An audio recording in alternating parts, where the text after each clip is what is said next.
Muito bom dia a todos. Hoje é dia de quinta com o DG e nós vamos falar sobre dicas para a segunda fase do concurso de São Paulo nas especialidades notariais, notas e protestos. Ao meu lado estarão o professor Mário Camargo, o professor Milton Lamanowska e a professora Raquel Toscano. Vamos falar sobre esses temas tão importantes aí para a segunda fase do concurso de São Paulo. Tá chegando a hora. A gente tem aí em São Paulo uma divisão por especialidades nas segundas fases, né? Então a gente tem o grupo 1, que é notas e protestos. Bom dia aí pro David que entrou. O pessoal que quiser entrar e mandar bom dia, já vai mandando bom dia aqui pra gente começar bem amanhã, começar com muita alegria, com muitas boas energias. Então, como eu dizia, concurso de São Paulo, a gente tem um grupo para notas e protestos, um grupo para registro de imóveis e um grupo, bom dia para Micaele, e um grupo para o registro civil das pessoas naturais. Então, cada um desses grupos tem uma prova para a segunda fase. No próximo domingo, teremos notas e protestos. Daqui 2 semanas aproximadamente, pouquinho menos. Bom dia para o Michel também que está por aqui, para a Marli. Pouquinho menos de 2 semanas, prova do registro de imóveis. Bom dia para a Ludmilla. E lá no mês de novembro, ficou um pouquinho descolado, né, das provas. Lá na metade de novembro, teremos a prova do registro civil das pessoas naturais. Qual que é o nosso plano hoje? Nosso plano hoje é falar um pouquinho sobre potenciais questões que podem ser perguntadas na segunda fase de domingo agora, sobre notas e sobre protestos. Se você vai fazer o concurso, muito bom, você vai ter dicas ótimas por aqui.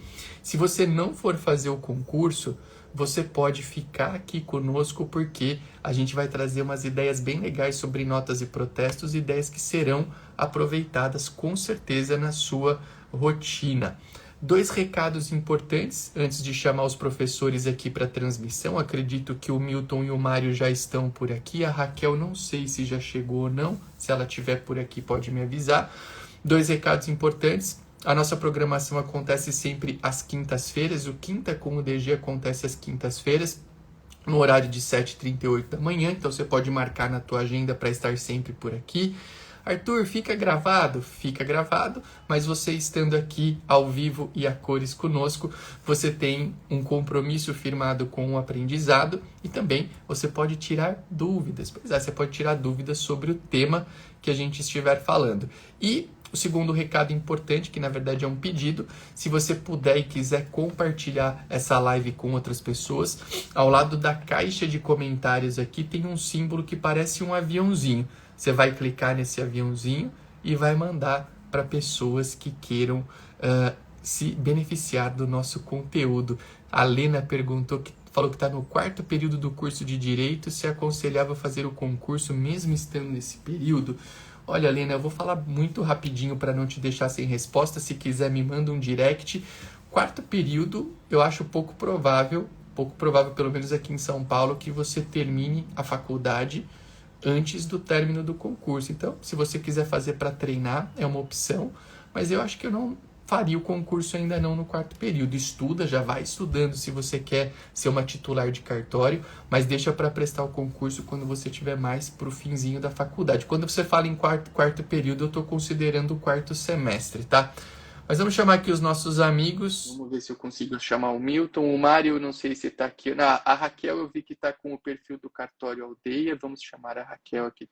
Ó, o Milton já entrou. Milton, bom dia, tudo bem? Professor DG, tudo bem?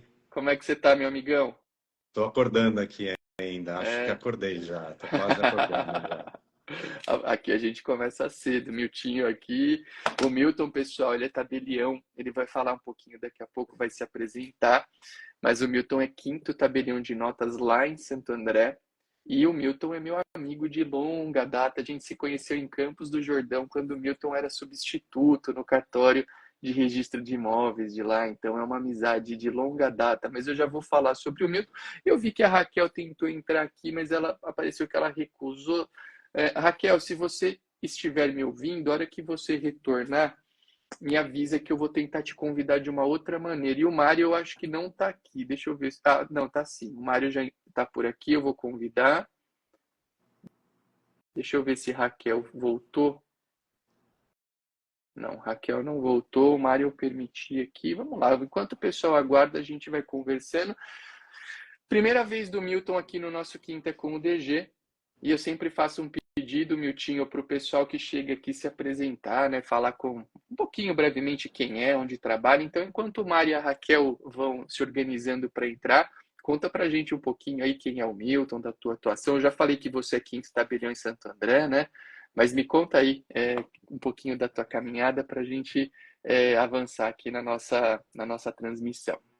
Bom, bom dia a todas, a todos aqui do canal, do blog do DG, um canal que eu acompanho, admiro todo o trabalho aqui do Arthur de longa data, né? Arthur foi meu mestre, meu professor, e a ele eu devo estar aí na área notarial, né? Eu que iniciei o meu trabalho jurídico como advogado, né? Antes disso, eu me formei em economia, trabalhei na área econômica por alguns anos, né? Posteriormente, migrei aí para a carreira jurídica, né? E naquela época não era muito comum você fazer duas faculdades, né? Hoje é uma coisa mais do que normal, né? Naquela época fazia a segunda faculdade quem não foi bem na primeira, não gostou do que estava fazendo, né? Mas hoje é uma coisa muito comum você ter uma interdisciplinaridade de vários campos, né? E hoje eu sou muito grato porque hoje na área notarial eu aplico muita coisa que eu aprendi na economia, não só na administração da serventia, como também em vários outros conceitos tributários e tudo mais. Então, eu acho que sempre, né, para quem entrar e ingressar nessa profissão, apesar de não ter, de repente, oportunidade de fazer uma carreira, buscar cursos, buscar uma complementação na área administrativa e na área econômica também, acho que é muito salutar aí para quem ingressar na profissão, né? Mas voltando a falar um pouquinho, então, da minha carreira, como o Arthur já disse, iniciei como substituto do registro de imóveis em Campos do Jordão, onde de lá peguei gosto, inclusive pela proximidade com o Dr. Arthur, da área notarial, né? E acompanhando muito o trabalho dele, devolvendo algumas escrituras dele, a Olha lá. gente foi, a gente foi, foi buscando esse caminho, onde me tornei, no sétimo concurso, tabelião de notas e protestos em Pilar do Sul, que é uma cidade próxima a Sorocaba, né? E lá desenvolvi um bom trabalho, né? Tivemos bastante trabalho com mudança de prédio, de serventia, né? E acho que eu gosto muito de mudar de prédio, né? Porque assumi Santo André aí na pandemia, assim que deu para recuperar tudo, acabamos de mudar de prédio novamente, né? Então hoje estou aqui em Santo André, no quinto cartório de Santo André. Aliás, né, Arthur, Santo André marcando presença aqui firme nesta quinta com DG, né? O Mário vai estar presente também. O Mário está Eu vi que aqui. minha colega de notas, a Flavinha, também está acompanhando aqui a live, né? Legal. Então, Flávia é estamos minha todos conterrânea lá de Itápolis, ela é uma e está itapoliana. acompanhando aqui a live. Temos aqui, então, agora a Raquel que chegou. Mas só finalizando, sou muito grato aí por estar todos esses anos aí vivenciando a área notarial, né? Eu tenho formação também em Direito, tenho doutorado em Direito, na área de Direito Administrativo Constitucional, que chama Direito de Estado, na Faculdade de Direito Largo de São Francisco, né?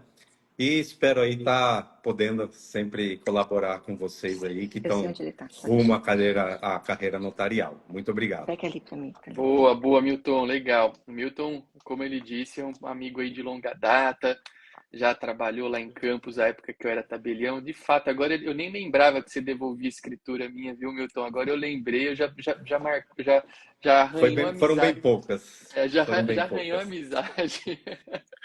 Eu fui tabelião em Campos por um tempo, aí o Milton trabalhou no registro, mas legal. E o Milton tem uma experiência muito grande na parte notarial, por isso que a gente vai falar um pouquinho hoje sobre temas notariais aqui no nosso encontro para a segunda fase. Também amiga de longa data e também pela primeira vez aqui é a Raquel que a gente estudou bastante junto, né, Raquel, na época dos cursinhos aí, né, fazíamos juntos cursos lá com o professor Vitor Kimpel, a longa, nem vamos falar quanto tempo, né, Raquel, mas já faz um tempinho que a gente estudou junto e hoje também está aqui conosco a Raquel, acho que pela primeira vez participando do Quinta com o DG. Então, Raquel, vou pedir também, se primeiro seja muito bem-vinda, você, assim como o Milton, Obrigada. e é uma alegria ter vocês aqui comigo. E conta para o pessoal também, eu sempre peço quando alguém participa pela primeira vez para se apresentar brevemente aí, conta um pouco da tua história, onde você atua, para o pessoal saber, e depois a gente já vai entrar para falar sobre os temas notariais para a segunda fase. O Mário vai chegar daqui a pouquinho, ele está levando os filhos na escola, mas ele falou que já já estará aqui conosco, deixando um bom dia para o Léo, que chegou aqui agora, a galera que for chegando e quiser mandar bom dia, mande que a gente responde por aqui. Raquel, seja bem-vinda. Conta um pouquinho sobre a tua história, minha amiga. Bom dia a todos, bom dia Arthur, bom dia Milton. Bom, a primeira vez aqui com vocês e um pouquinho da história. Eu comecei lá no Paraná, fiquei por 6 meses no primeiro concurso que eles tiveram lá. Fui tabeliã de protesto puro lá, com aquela distribuição incrível no Paraná. E aí vim, com 6 meses de Paraná, já estava no oral do quinto, vim para São Paulo, quinto concurso. Era um super desafio você instalar uma serventia de registro de imóveis, TD, TJ, RCPN. Encarei o desafio no quinto concurso. E no oitavo, eu fui para Barueri. Eu sou oficial de registro civil e tabeliã de notas no distrito de Aldeia, em Barueri, e lá estou desde 2013. A jornada não foi fácil, eu acho que essa jornada a gente tem que recapitular. Eu tinha 2 filhas pequenas e era uma divisão árdua, e muitas vezes muito sacrifício, mas vale a pena. Então, para todo mundo que está nessa empreitada, que está nesse momento de angústia, ansiedade, que calma é tudo que você não consegue encontrar naquele exato momento, fica aqui o recado. Gente, vale a pena e mantenham a calma, porque vai fazer muita diferença na sua vida, tá bom? Gostei. Gostei do que você falou, Raquel. Calma faz a diferença na vida. O pessoal anda tão estressado com tudo. Imagina quem vai fazer prova no domingo, né? Tem gente que deve estar sem dormir e tal. E claro que bate uma certa ansiedade, mas o momento agora é da gente buscar tranquilidade. Quanto mais calma a gente estiver pensando na prova, melhor a gente vai se sentir, melhor a gente vai performar ali no momento exato do concurso, que será no domingo, para quem for fazer essa primeira fase. Pessoal, agora, então, feitas as apresentações, a gente vai conversar um pouquinho sobre potenciais assuntos, potenciais dicas para a primeira prova da segunda fase do concurso de São Paulo, que é a prova do Notas e Protesto. Se você está aqui e tiver dúvidas, pode mandar. Estamos em 3, daqui a pouco estaremos em 4 pessoas, dá para ler as dúvidas e responder, desde que a respeito dessa prova, tá? Não vale ficar perguntando sobre assuntos aleatórios aí, que enfim, o nosso foco aqui é esse no dia de hoje. E quem quiser também, lembra agora de clicar lá no botão do aviãozinho ao lado dos comentários e compartilhar, porque quem for fazer a prova vai se beneficiar desse conteúdo. Quem não for fazer a prova vai aprender alguns temas legais sobre direito notarial, principalmente falando em notas e protestos. Eu quero começar, eu conversei com vocês antes, né, da gente fazer o encontro, e conversava com o Milton a respeito de um tema que eu acredito que possa cair de alguma maneira nessa prova, e esse tema são as escrituras de divórcio, inventário e talvez, quem sabe, alguma coisa sobre a separação de fato, que a gente até falou, né, Raquel, lá no curso Registrando, na nossa aula ao vivo, que essa tal da escritura da separação de fato talvez apareça de alguma maneira, porque, enfim, é uma novidade da Resolução 571 que mudou a Resolução 35. E falando em Resolução 571, eu acho que pontos mudados por ela na Resolução 35 podem aparecer de alguma maneira. Por quê? Porque a gente teve aí mudanças significativas no contexto do inventário, principalmente, naquela figura que a gente chama de alvará extrajudicial, teve uma mudança muito importante, e também outros detalhes aí no entorno dessa escritura de inventário. Então eu quero começar com o Milton, te perguntando, Milton, o que você achou dessa resolução 571 e pedir para você destacar para a gente alguns pontos que você acha relevantes, porque é o que eu falo, cara, às vezes a gente... a segunda fase, é uma fase com um viés prático muito grande. Ela tem uma peça prática, ela tem uma dissertação e ela tem perguntas que, não raras vezes, envolvem mudanças normativas, decisões. Então, eu acredito que Resolução 35, com essas alterações, tem um potencial questionamento na prova do domingo. E eu quero ouvir do Milton o que ele achou, as impressões que ele teve da Resolução 571, para a gente começar a nossa conversa. Fala aí, Milton. Bom, como o Arthur disse, é uma grande novidade, né? Talvez a maior aí dos últimos tempos, é a possibilidade de, no tabelionato de notas, você lavrar atos com menores e incapazes, né? E disso surge uma gama muito ampla de conceitos que o candidato deve dominar, né? Deve dominar os artigos iniciais do Código Civil, deve dominar bem a questão da incapacidade, né? Da interdição, as consequências disso, quem representa, né? Esse incapaz, porque vamos pensar assim, se na peça cai alguma coisa que você tenha um incapaz presente, são várias coisas que você vai ter que tentar imaginar, né? E, por exemplo, quem que vai assinar essa escritura, quem vai representar essa escritura pelo incapaz, né? Então, tem todas as questões de curatela, no âmbito ainda dos menores, tem todas as questões também de tutela, né? Essa parte de representação legal é uma questão que os candidatos devem dominar. Pode surgir uma questão, né, específica sobre representação legal nessa seara, mas a representação legal é uma questão que está dentro da área notarial, em todo ato notarial que você faça, né? Olha aí meu colega aqui de comarca, o Mário aqui, já no trânsito aqui da cidade. Bom dia, Mário. Bom dia, tudo bem? Estou parado no estacionamento da escola das crianças, né? Hoje eu estava na função de pai, por isso que eu demorei para entrar. Muito Boa, bem, bem-vindo, muito Mário. bom. O Mário, Valeu. o Mário, o pessoal já conhece, já está apresentado aqui. Vamos tocar o barco com o Milton falando. E, aliás, Milton, só aproveitar que teve essa pequena interrupção. Cara, eu acho que é super legal isso que você está falando, desse estudo dos primeiros artigos do Código Civil, capacidade, representação. Por quê? Porque na segunda fase, muitas vezes a gente é chamado a externar um raciocínio, e é bom que você construa um raciocínio partindo, né, de premissas legais, doutrinárias, até chegar naquele ponto específico. Então, quando a gente pensa na representação do menor, que você falou no inventário, é legal, muito legal, você ter essa base, a base que você está recomendando aqui, para poder ter uma boa performance, né? E lembrando que essa situação é sempre interessante ter um olhar cuidadoso, porque como a resolução permitiu o inventário com menores e com incapazes, é super importante a gente estar por dentro do Estatuto do Deficiente, que praticamente criou rompeu com várias barreiras que existiam até então. Sei lá, por exemplo, você falou de interdição.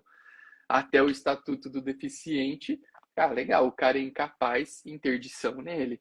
Pós-Estatuto do Deficiente, como a capacidade plena virou a regra, a interdição virou uma medida excepcional para questões o quê? De ordem patrimonial, que é onde a gente vai atuar, né?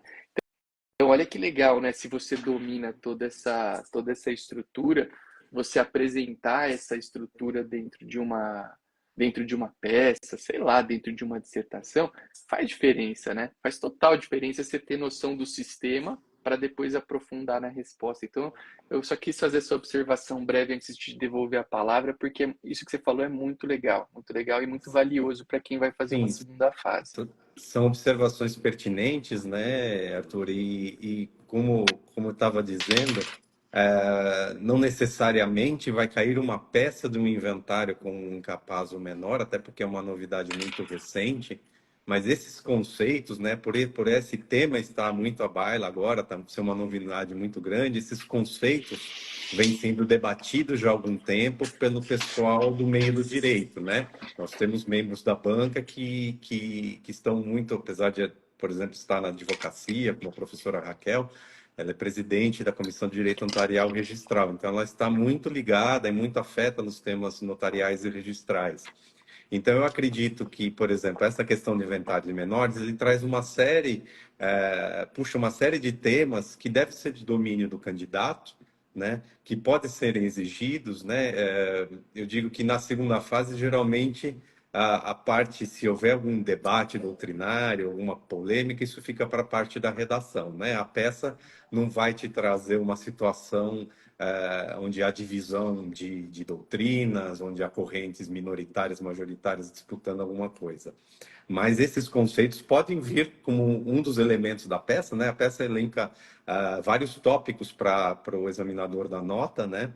E seja ela de protesto ou seja ela de notas, né? No caso de notas.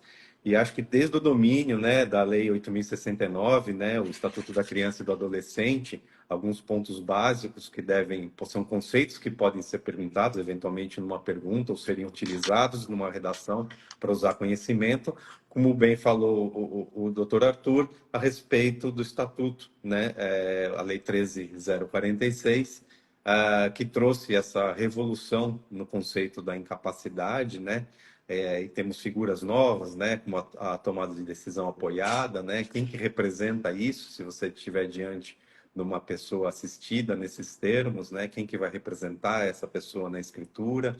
Então, supondo que você tem uma peça de inventário e tem uma pessoa nessa situação, né, como você vai fazer, como é que você vai representá-la, algum cuidado especial, né, e a Resolução 571 trouxe a figura, né, do Ministério Público, como não poderia deixar de ser diferente, né, atuando, participando desse processo, como ele faz no processo judicial, né? Então, quando a gente pensa em Ministério Público, a gente tem que pensar o fundamento legal disso. Por que o Ministério Público atua nessas questões que envolvem menores incapazes, né? Além de todas as questões doutrinárias que envolve, você tem o artigo 178 do CPC, salvo engano, que claramente dispõe lá nos seus incisos que é obrigatória a participação do Ministério Público em todas as questões que envolvam incapazes, né? E isso também está presente em algumas resoluções do Ministério Público, né? Frisando, inclusive, que é penalizado com a nulidade do ato, né? Essas questões que envolvam menores incapazes e que não tenham a participação do Ministério Público. E nessa seara também, né, é bom sempre lembrar, porque a gente tem na banca sempre um membro do Ministério Público, né, Arthur? Então, é sempre bom a gente lembrar como é essa atuação do Ministério Público, né? O candidato precisa ter essa base da fundamentação do Ministério Público e que o Ministério Público atua custo legis também, né? Ele é um fiscal da lei. Então, quando você pega a Resolução 1919, recém-criada pelo Ministério Público e aprovada essa semana pelo Conselho Nacional do Ministério Público, você percebe que a Procuradoria de Justiça quer sim atuar nesses inventários com menores incapazes, não tão somente afeta as questões dos menores incapazes, não só somente averiguando a partilha, como também custo legis, que é o que é feito nos inventários judiciais. Então, há um espelhamento aí da função do Ministério Público, né, trazida pela Resolução 571, para a atuação no extrajudicial nestas escrituras de divórcios, de inventários, de partilhas com menores incapazes, né? E aí uma questão que é um conceito também que o candidato tem que dominar e ele vem mais doutrinariamente, são as questões de nulidade e as questões de eficácia. Por que eu digo isso? Porque a Resolução 571 fala claramente, né, no seu artigo 12A, que a eficácia da escritura pública do inventário com interessado no menor incapaz dependerá da manifestação favorável do Ministério Público, né? Então, para vocês que já dominam o conceito de eficácia, e para nós que atuamos na área, quando a gente leu isso, me parecia claro que você ia lavrar a escritura e submeter essa escritura a manifestação no Ministério Público, né? E que se houvesse alguma impugnação, como está no parágrafo 4º do artigo 12A, né, esse processo seria submetido à apreciação do juízo competente, né? Então você vê que num pequeno artigo a gente vai ter vários conceitos jurídicos que o candidato tem que saber, tem que dominar, né? Estamos falando de eficácia, mas, né, no CPC, nas resoluções do Ministério Público, a não participação, quando é obrigatória do Ministério Público, é penalizada com a nulidade do ato, né? Então ficou uma dúvida, ficou um conflito aparente aí de norma, se seria eficácia ou seria nulidade, se essa manifestação deveria ser prévia ou seria posterior. E provavelmente, talvez não agora, mas certamente numa prova oral, que vai ser mais para frente, e aí já vamos estar lavrando várias escrituras dessa, o Ministério Público atuante, né? Nós vamos, se tivermos convite do DG, vamos voltar aqui para as dicas do oral, né? Mas, além de dominar esses conceitos, né? Eu acho importante o candidato dominar esses conceitos de nulidade, de eficácia, né, saber como é que é a teoria pontiana, tripartite ou bipartite, né, de nulidade, invalidade e eficácia, ou nulidade com invalidade separada da eficácia, né? Mas o fim dessa história é que, por resolução 1919 do Ministério Público, ficou estabelecido que essa manifestação, essa apreciação do Ministério Público é prévia. E é prévia exatamente sob o fundamento de que, se ela não houver, ela causa nulidade. Né? Eu acho que né, o campo permitiria várias interpretações, vários caminhos aqui, mas de repente numa questão aí pensando aí na prova escrita, né, ou até, né, como parte de você gerar conhecimento numa dissertação, é bom você dominar bastante esses conceitos, que são conceitos clássicos, né, sobre nulidade, invalidade e eficácia do ato, considerando que o tabelião de notas necessariamente tem que ter isso em mente para trabalhar com todos os seus atos, né? Então, várias questões surgem na serventia no dia a dia e você fica pensando, mas isso é uma nulabilidade ou isso é uma nulidade, né? Se é uma nulabilidade, então eu posso lavrar, mas e o registro de imóveis vai devolver, não vai devolver, né? E até falando em devolver ou não devolver, vou até fazer um pequeno parênteses aqui, né?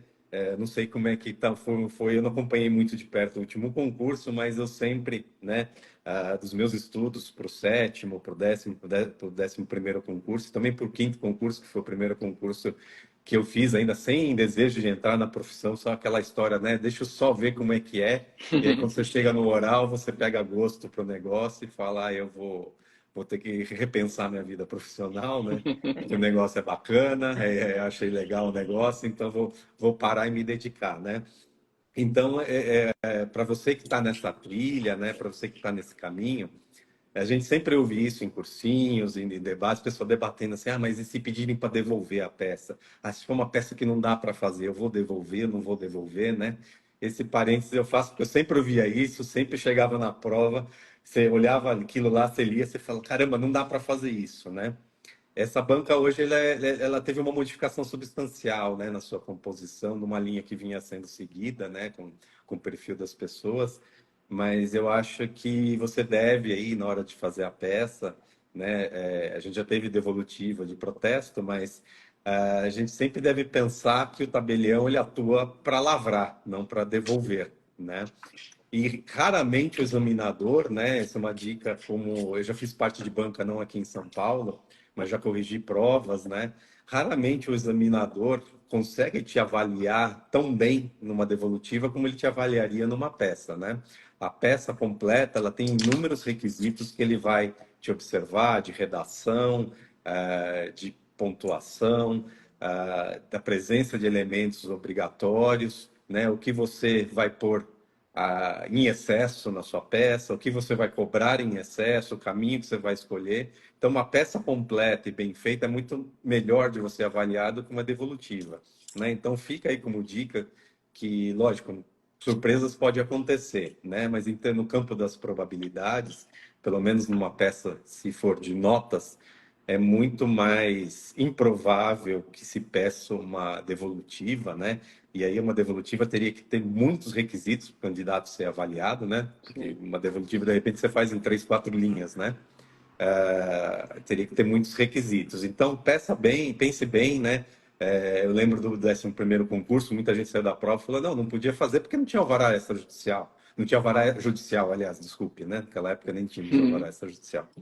E você falava, né, sim, mas tinha um artigo, né, da lei de falências que permitia, naquele caso, que a peça fosse lavrada, né?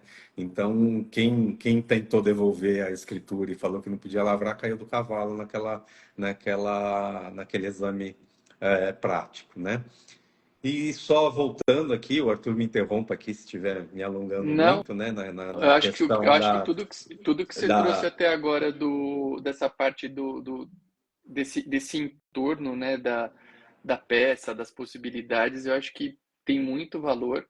Eu acho que na própria resolução 571 a gente tem que destacar, né, porque aqui não, enfim, não vai dar tempo da gente falar tudo, daqui a pouco eu já vou ter que passar aqui a palavra para a Raquel, para o Mário também, para a gente seguir no nosso tempo, mas assim, é muito importante, isso você falou de alvará extrajudicial, estudar essa nova figura que a resolução criou no artigo 11A, que é a possibilidade de você fazer um inventário para vender algo que não tenha sido em vida firmado pelo decujus e que vai ajudar no custeio da escritura. Isso tem valor. O 12B, que inventário com testamento já tinha em São Paulo, já tinha, mas agora para o testamento revogado e caduco você precisa de autorização judicial na resolução e nas normas de São Paulo não precisa. Como resolver esse problema se cair alguma coisa? Há quem diga, a gente até brincou na aula do curso Registrando na segunda-feira, falar, aqui em São Paulo o pessoal fala que as normas valem mais que a Constituição. Se tiver conflito com qualquer coisa, vá pelas normas. Mas será que com uma mudança de, sei lá, um mês agora da resolução, se for isso questionado, você vai manter a posição de que um inventário com testamento revogado não precisa da abertura pelo juízo sucessório? A gente achou melhor recomendar seguir a resolução, que é uma coisa mais nova, né? Porque, enfim, está conflitando. E, cara, a resolução teve várias pequenas mudanças. Inventário com companheiro herdeiro único. Até a resolução, você tendo uma escritura ou uma declaração judicial já era suficiente para o companheiro herdeiro único participar. Hoje precisa estar registrada lá no registro civil. Tem a escritura da separação de fato, que, sim, sei lá, sim, né, com tantos reflexos. A gente até conversou sobre isso. Posso averbar uma separação de fato num assento de casamento? É possível? Eu lembro que eu até comentei que a primeira vez que eu li isso, eu falei, não, claro que não, é separação de fato. Mas depois, pensando um pouco melhor, eu falei, não, putz, acho que tem relevância. Então, parece ter sentido. Mas é tudo tão novo, sim, então... tudo é muito novo, essa questão do alvará, né, extrajudicial, por alguns batizado também como alvará notarial, porque ele parte, né, do notário, esse alvará, né, eu diria que a gente tinha um embrião disso na resolução 452 do CNJ, que já permitia um alvará, e isso é de 2022, né, e já nessa época todo mundo já tinha lançado, né, uma parte desse tema alvará extrajudicial, que permitia o levantamento de verbas e levantamento de informações junto aos bancos para pagamento de impostos, né? E nessa época ele se restringiu muito a essa questão de levantamento para pagamento, né? Diz aqui o artigo 11, né, da resolução 452 do CNJ de 2022, né, que inventariante nomeado nos termos do artigo 1º, né, que é a escritura de nomeação de inventariante, poderá representar o espólio na busca de informações bancárias e fiscais necessárias à conclusão de negócios essenciais e no levantamento de quantias para pagamento do imposto devido e dos emolumentos do inventário. Né? Quer dizer, na escritura de nomeação de inventariante, na prática isso foi muito pouco divulgado, né? Mas eu insisto que já isso não é uma novidade. Então, essa questão, você fala, mas essa questão do alvará extrajudicial é muito nova, né? Não vai cair, não. Essa questão já tem seu embrião lá atrás. O que houve foi uma expansão desse escopo, permitindo você alienar bens móveis e imóveis de propriedade ou de espólio. E aí, muita atenção, né? que se tiver menor envolvido, tem um parágrafo ali no artigo 12A que se remete à questão da cessão de bens, né, a proibição de alienação de bens de imóvel e bens móveis e imóveis com menores incapazes. Então, na minha interpretação, não sei se os demais compartilham dessa interpretação, se você tem uma possibilidade de alvará extrajudicial do espólio, mas tem um herdeiro menor incapaz, você não poderia estar se usando dessa possibilidade para vender um bem de herdeiro menor incapaz. Digo isso porque eu já ouvi opiniões contrárias, né?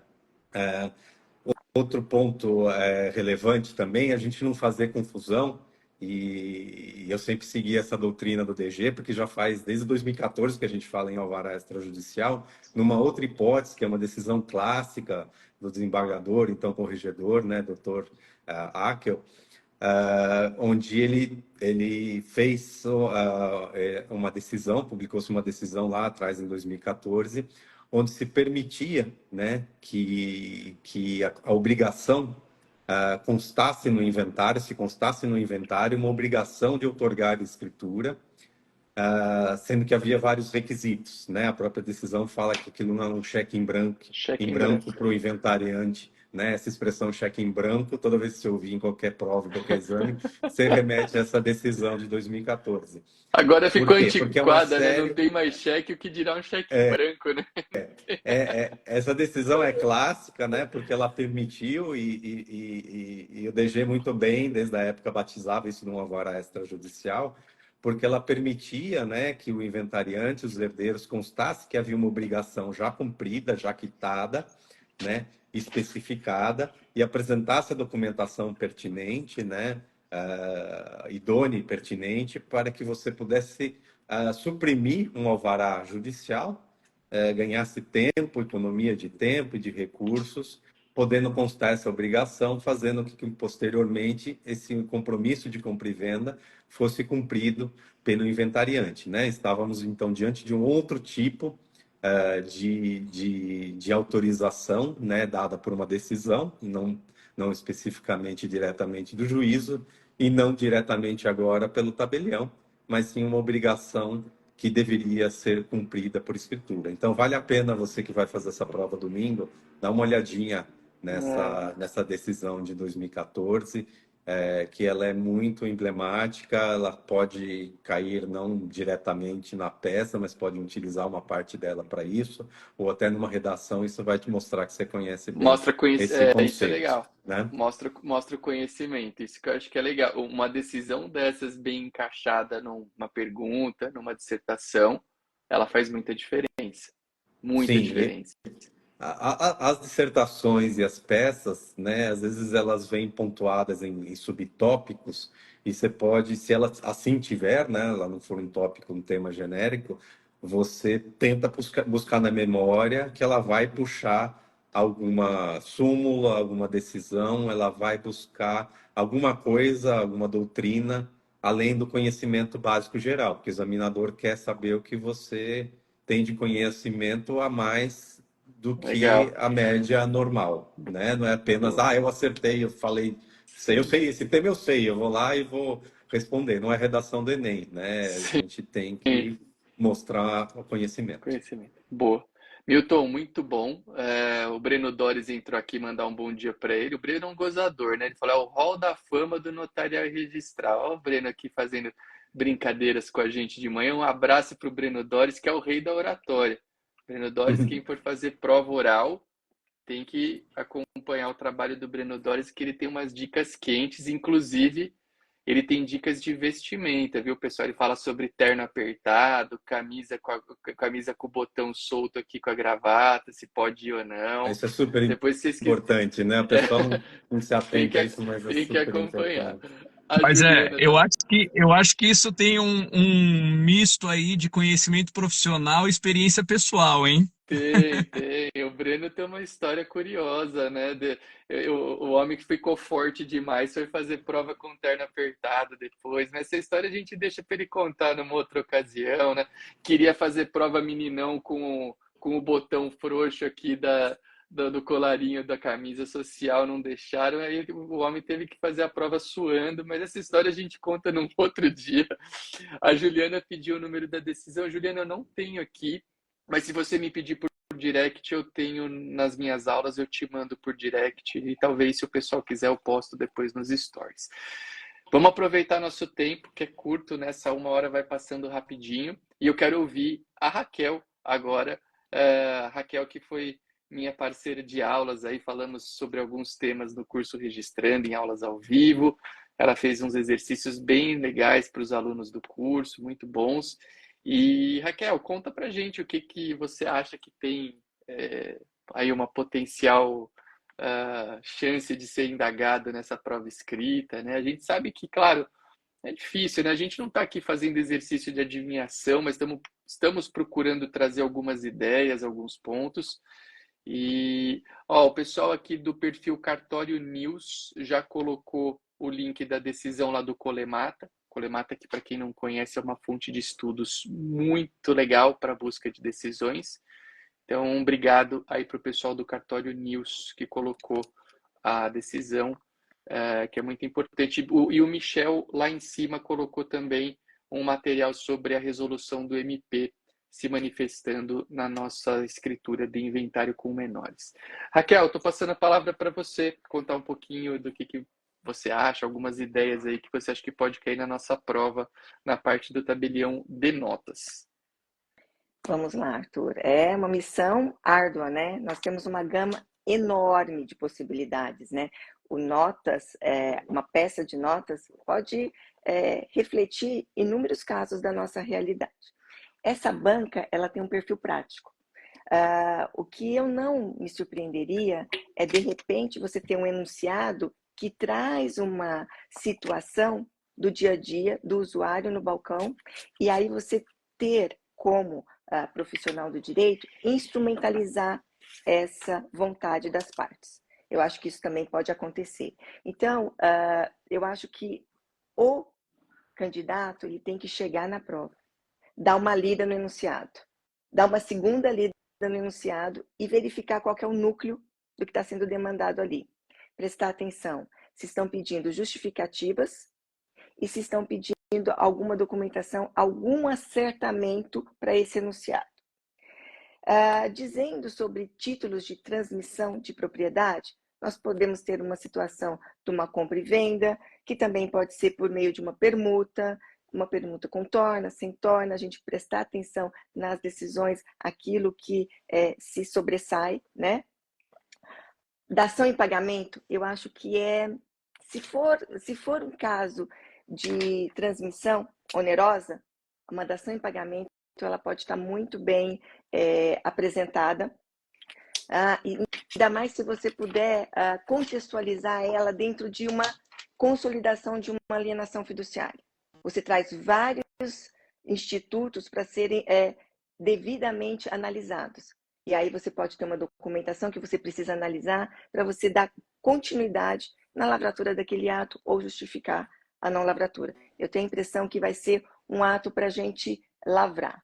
E aí, também poderia ser uma doação? Sim, poderia ser uma doação com as cláusulas que podem ocorrer, uma incomunica, empenhora, inaliena, instituição de usufruto, bipartida, reserva de usufruto. Nós temos, assim, uma gama. E, ao longo dos estudos, o pessoal também foi verificando todos os casos que foram julgados e formaram jurisprudência e também a doutrina. Eu realmente apostaria no título de transmissão, numa dação, né, em que você tem uma contextualização ali naquele momento em que não aconteceu ainda a consolidação da propriedade por um credor fiduciário, no caso de inadimplemento de um devedor. Eu acho que esse caso é muito interessante.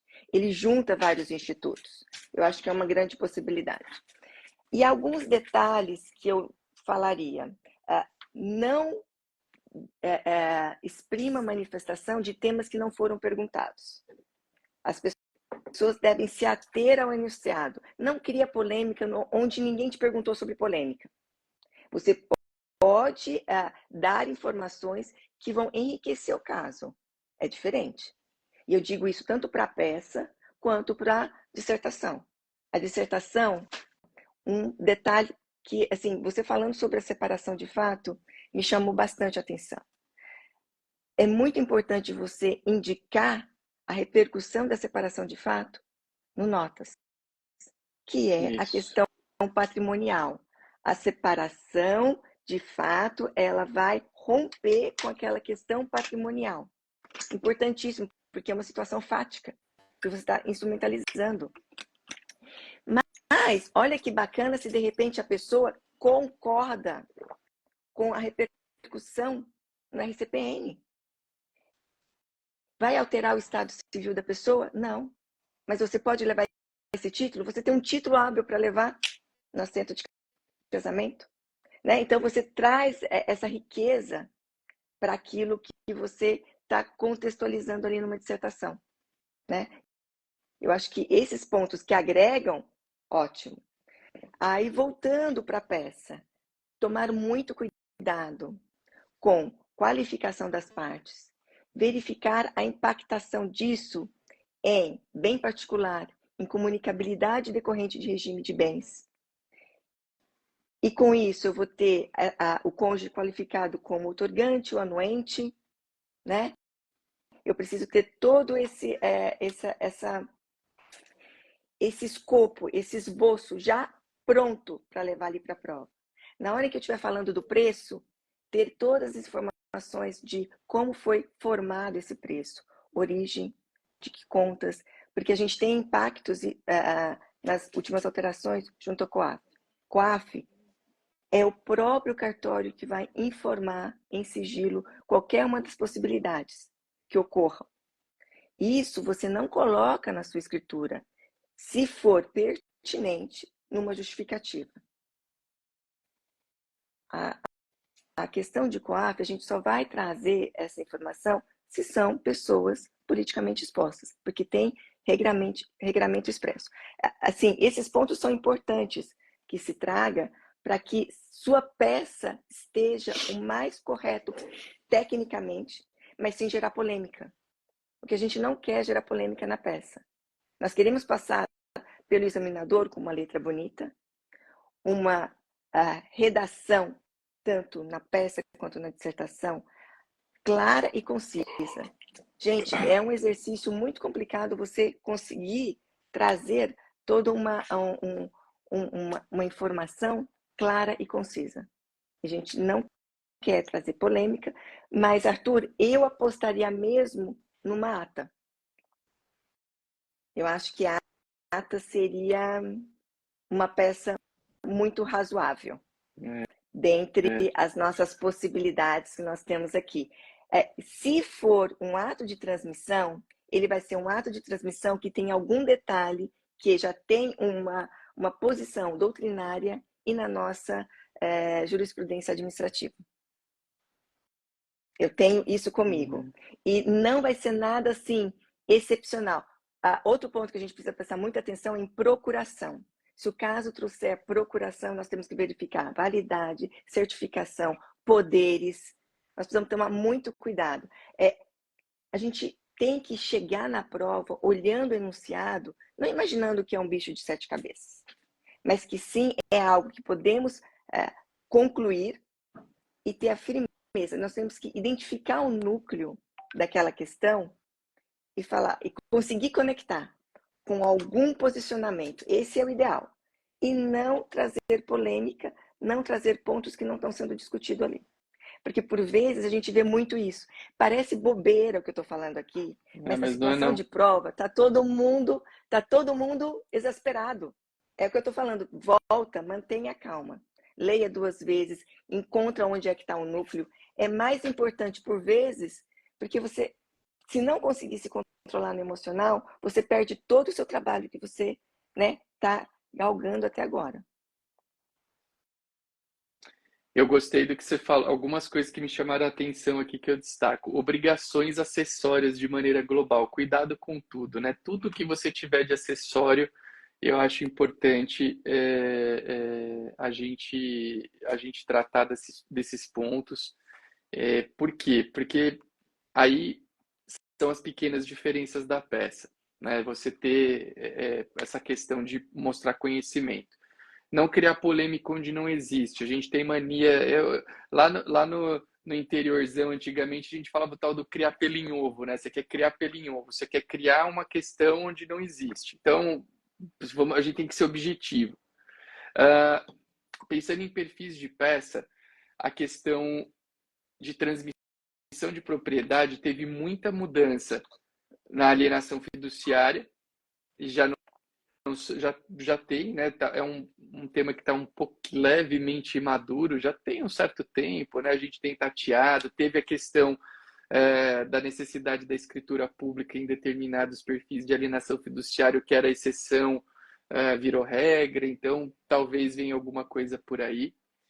E eu gosto, o tema ata é riquíssimo, você citou como uma possibilidade, porque tem atas notariais de constatação que envolvem elementos bem importantes, ata de WhatsApp, pô, eu pego o telefone de um terceiro, pode, não pode, tem que ter cuidado, então tem atas de constatação importantes, tem ata de uso capião, tem ata de adjudicação compulsória extrajudicial, e tem uma ata que a gente falou em aula, que eu, sei lá, não sei, é novo, mas, sei lá, execução extrajudicial da hipoteca, né, que é uma novidade. Hoje a gente tem a possibilidade há quem diga que isso ressuscitou a hipoteca, a lei do marco das garantias, e lá tem a ata da arrematação, que é considerada um título transmissível de propriedade, uma ata notarial que é título transmissível de propriedade. E pensa o seguinte, você vai fazer, nessa ata de arrematação, você vai fazer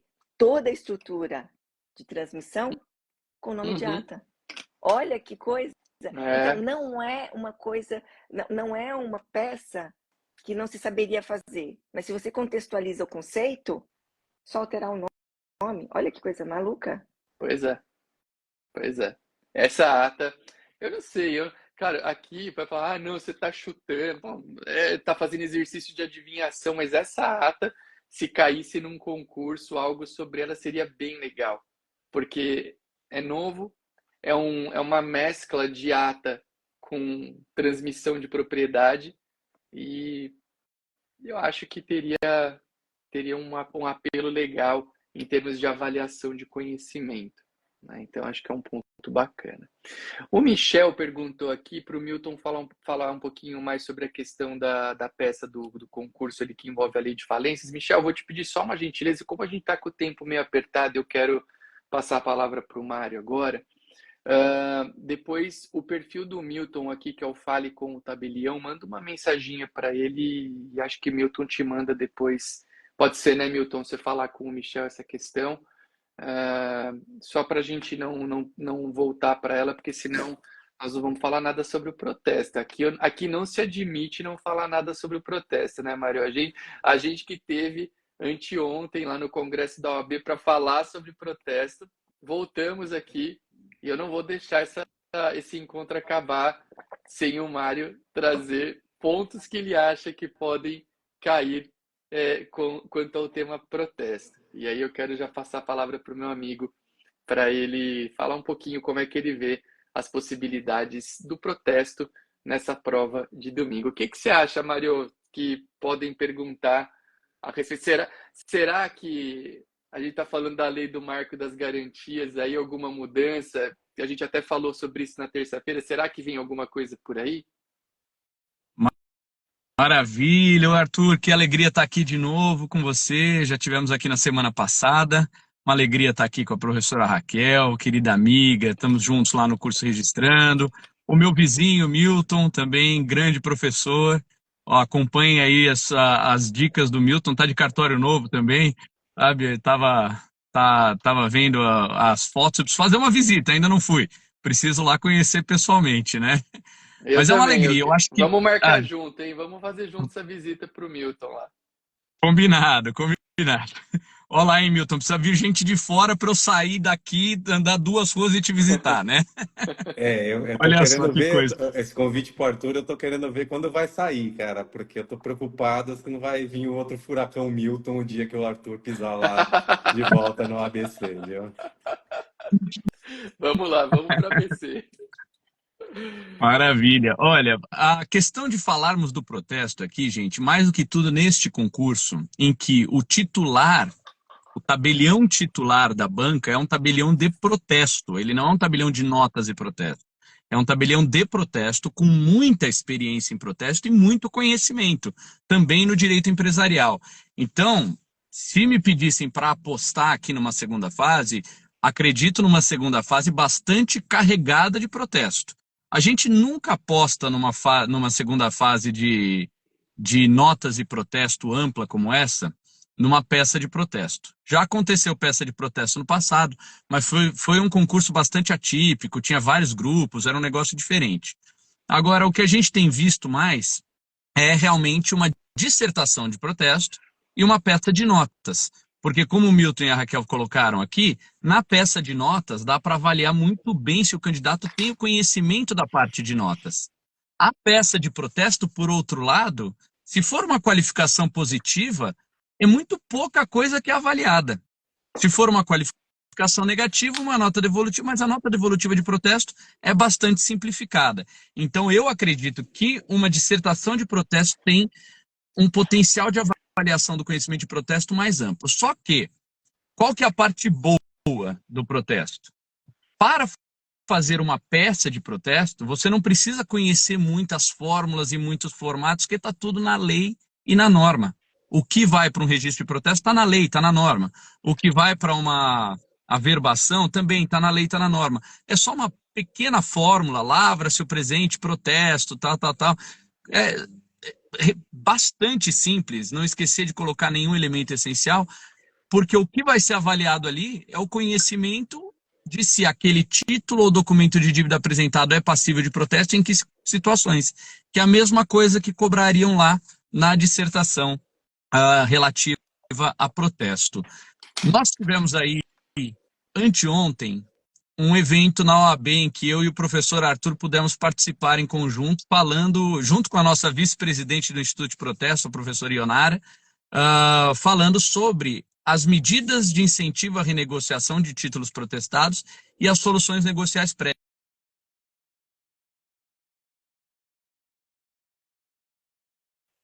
Doutrina sobre isso, gente, se vocês acharam doutrina sobre isso, me mandem. Porque o que eu conheço são bons amigos que escreveram, eu não posso nem dizer exegese, mas assim, exposição da lei. Porque não tem nada aplicado ainda. Então, quando a gente não tem nada aplicado, o máximo que vai poder ser cobrado numa prova é a lei e a norma do CNJ que regulamenta isso.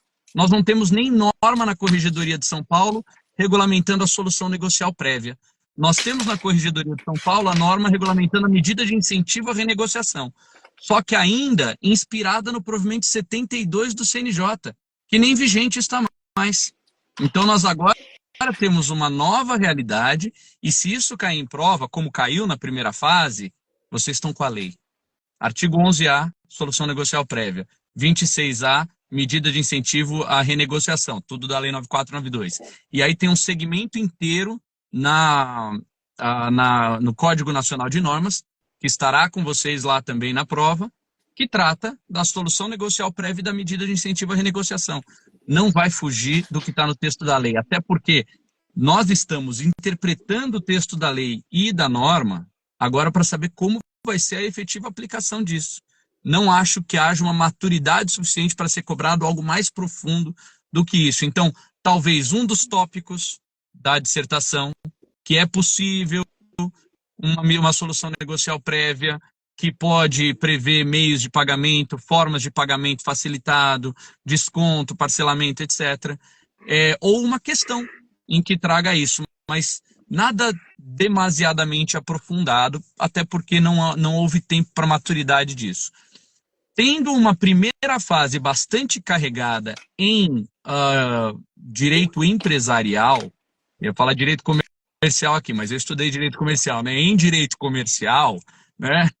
Eu acredito que a parte de títulos de crédito possa vir com bastante presença ali no protesto. Talvez uma dissertação que passe pelos títulos de crédito. Não é incomum dissertação de protesto tratar de títulos de crédito. Já teve letra de câmbio, já teve duplicata, já teve questão, a questão foi sobre cheque, que caiu a peça prática, né? Então nós temos ali situações que podem ser cobradas. Talvez títulos de crédito vinculados a contrato, nota promissória vinculada ao contrato, que perde a sua autonomia, então põe o contrato em evidência, a qualificação tem que ser feita em conjunto. Isso pode ser uma coisa cobrada.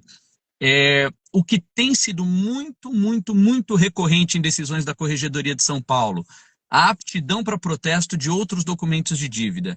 Então, nós temos como possibilidade de protesto os títulos de crédito, os títulos executivos judiciais e extrajudiciais, e esse terceiro grupo tem sido objeto de decisão da Corregedoria muitas vezes. Documentos de dívida que contêm dívida pecuniária, líquida, certa e exigível, mesmo não sendo título executivo. Vários desses casos passaram pela Corregedoria Geral da Justiça e a maioria deles decidia pela possibilidade do protesto desse tipo de documento, mas no caso concreto estava pendente uma condição ou não havia a verificação do cumprimento da obrigação por parte do credor, o que tornava ainda não exigível a parte do devedor pela exceção do contrato não cumprido. Então é algo talvez nesse sentido de títulos aptos a protesto, que é uma questão que caiu no 7º concurso, foi um dos tópicos da dissertação, só que era outra realidade. Lá a gente parava nos títulos executivos judiciais e extrajudiciais, a gente não tinha dado esse passo a mais.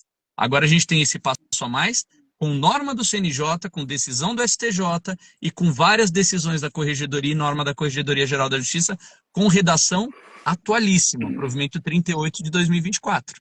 Né? Então, nós temos aí uma questão que pode ser bastante interessante para uma prova. E também temos as questões relativas ao protesto para fins falimentares. A questão de lei de falência, já que temos uma prova de primeira fase carregada em direito empresarial, a parte de falência e recuperação judicial pode ser bastante cobrada. Então, saber daquelas peculiaridades do protesto para fins falimentares, que é um protesto especial porque tem uma finalidade específica nele, é somente direcionado a quem está sujeito à lei de falências, o protesto tem que ser lavrado no principal estabelecimento do devedor, que não se confunde com a sede estatutária do devedor. Nós temos a questão da intimação, precisar da identificação de quem recebe a intimação, o que não quer dizer que a intimação tem que ser feita na pessoa do representante da empresa devedora, é só que precisa identificar, e também não impede que o protesto seja feito por intimação por edital. Está lá no item 27.4 ou 27.2 do capítulo 15 das normas, não me lembro agora, mas é um desses dois itens aí.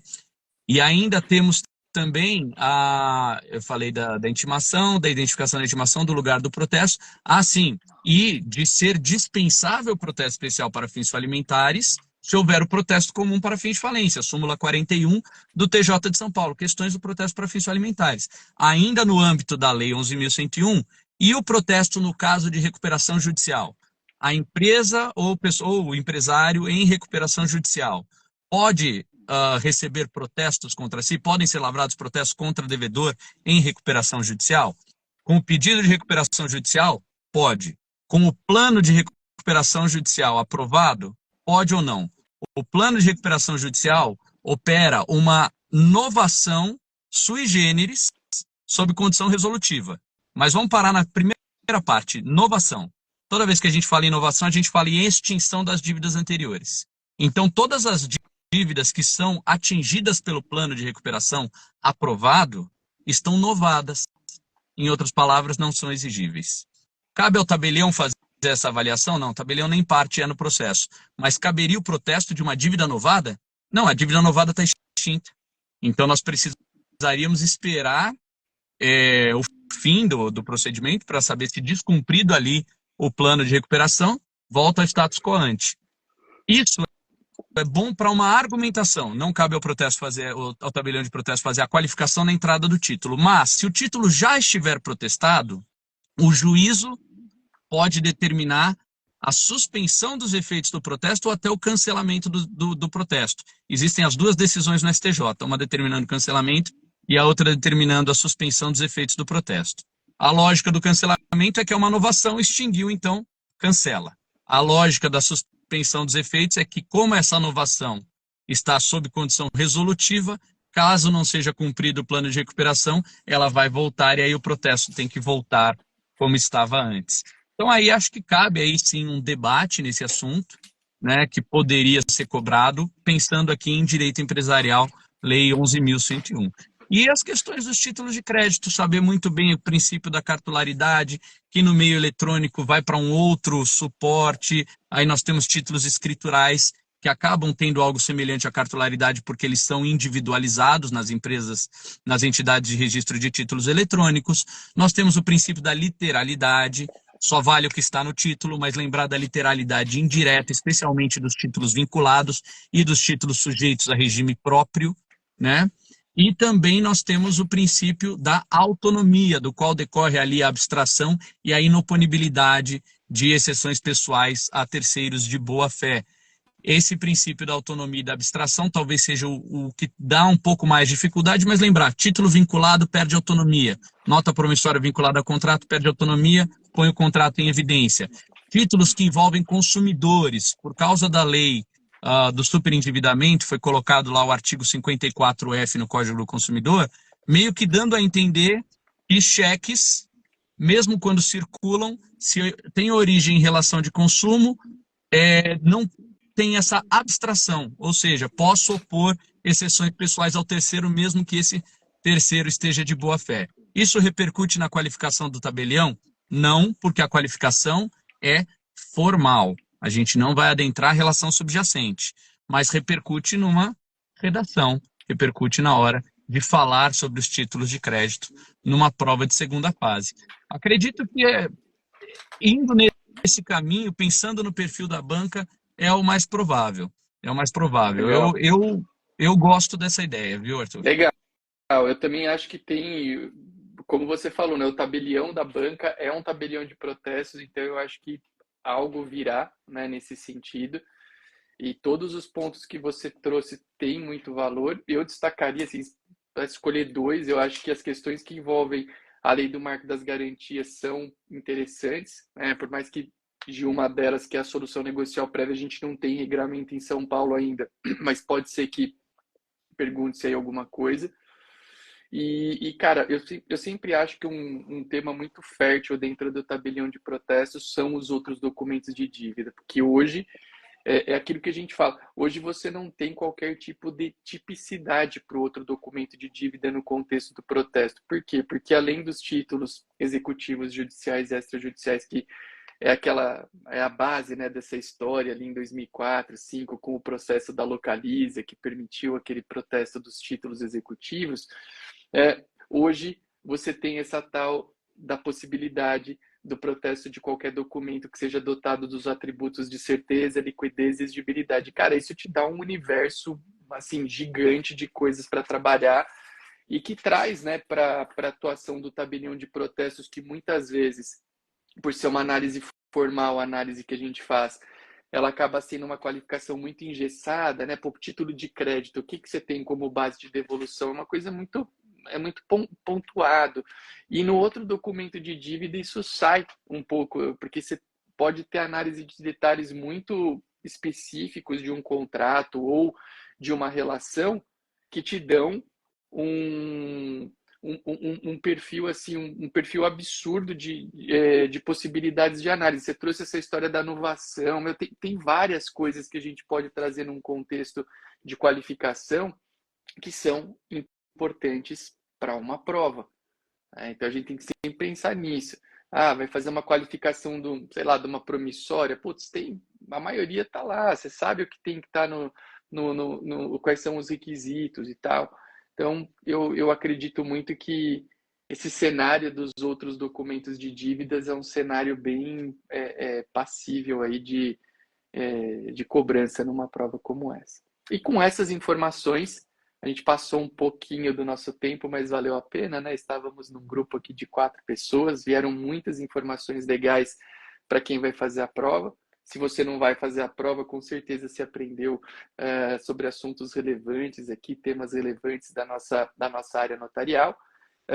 E eu quero, então, agradecer ao Milton, Raquel, Mário, pela oportunidade de estarem aqui conosco no nosso Quinta com o DG.